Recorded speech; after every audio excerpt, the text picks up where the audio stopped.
All right, good people, here we go. We're looking at example 4. Example 4 switches it up a little bit because the graph that they give us is not the graph that they're asking about. So let's read the setup here. A function g is differentiable on the closed interval between 0 and 6. The graph of g prime, the derivative of g, is given above. At which x value does the graph of g have its absolute maximum value? Okay, let's break this down. G is differentiable. If you can find the derivative of g on the closed interval, that means g is continuous on the closed interval between 0 and 6. So we're good. Not only that, I can see the derivative, and the derivative is defined everywhere between 0 and 6, including at 0 and 6. Great. So now we go to the next part. Can you find the critical values?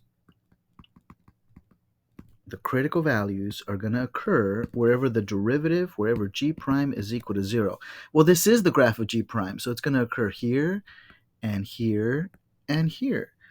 So that happens at x equals 0, x equals 4, and x equals 6, which includes the endpoints, right? So if I were to build my table of x values and g values, I would say at 0, at 4, and 6, and then I would try to find the g values. The problem is we don't have enough information to find the actual value of g at x equals 0, the actual value of g at x equals 4 and at 6. So instead, we're going to be a little bit sneaky about this. Remember what the derivative tells us. If g prime is greater than or equal to 0, that means g is increasing. Well, the derivative is greater than 0 here. Let me use a different color. Between here and here, the derivative, which is this graph, is greater than 0. So that means g is decreasing from 0 to 4.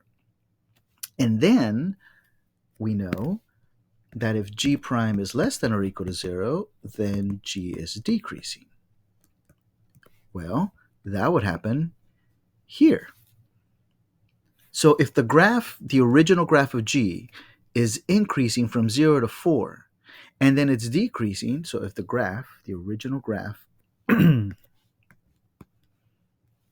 is increasing from 0 to 4, and then decreasing from 4 to 6, well then this must be the absolute maximum.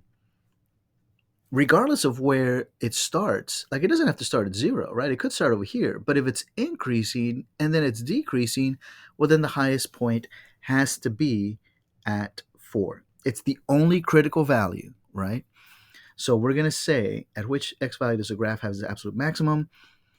G has its absolute maximum value at x equals 4 because g prime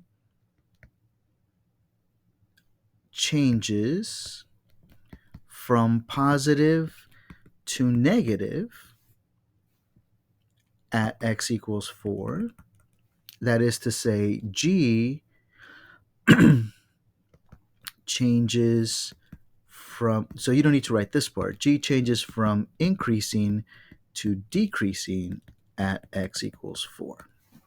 So because there's only one point in between my endpoints, right? These two are my endpoints.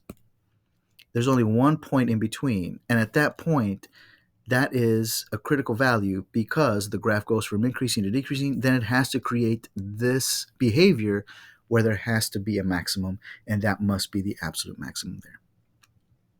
Okay. Example 4 showed us if we use what we know from previous sections, we might be able to find the answer in a slightly different way.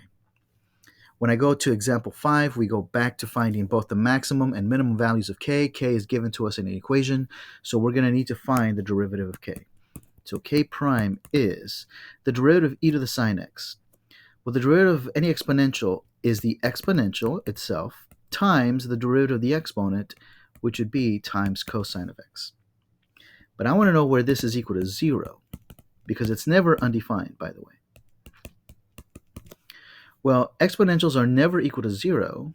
However, this might be equal to 0. So the question is, when is cosine x equal to 0? Specifically, in this interval between 0 and pi. For what angle is the cosine of the angle equal to 0? Excuse me. I believe that would be at x equals pi over 2 and 3 pi over 2. At those two values, the cosine of pi over 2 is 0, and the cosine of 3 pi over 2 is also 0. So I have my critical points. These critical values I'm now going to use along with my endpoints. So my x column is going to include my endpoints, my critical values, and then my other endpoint. What are we going to evaluate? We're going to evaluate k. So we're going to evaluate using this, right? So that's going to be, so we're using the original function k, e to the sine of 0. Well, sine of 0 is 0, so e to the 0, that's going to be 1. E to the sine of pi over 2. Well, sine of pi over 2 is 1, so then this is just e. E to the sine of 3 pi over 2. Well, sine of 3 pi over 2 is negative 1, so that would be e to the negative 1, and that's a fraction, 1 over e. And then e to the sine of 2 pi, and sine of 2 pi is 0, so e to the 0, and that's going to be 1. All right. So now the question is, what is the biggest value? What is the smallest value? Well, remember that e is about 2.718. So already this is the highest value between the endpoints. It's bigger than the endpoints. And actually, that is going to be the absolute max. The absolute max is e at x equals pi over 2. E. The absolute minimum has to be a fraction because that's smaller than 1. So then the absolute minimum is 1 over e, and that happens at x equals 3 pi over 2. And we found our max and min values. So both of these questions, again, are asking us to find extreme values, absolute maximums and absolute minimums. When we're given an equation, we can find the critical values by taking the derivative and finding out when the derivative is equal to 0 or undefined, and then testing not only those, but also the endpoints to figure out where the biggest output is, the absolute max, where the smallest output is, the absolute min.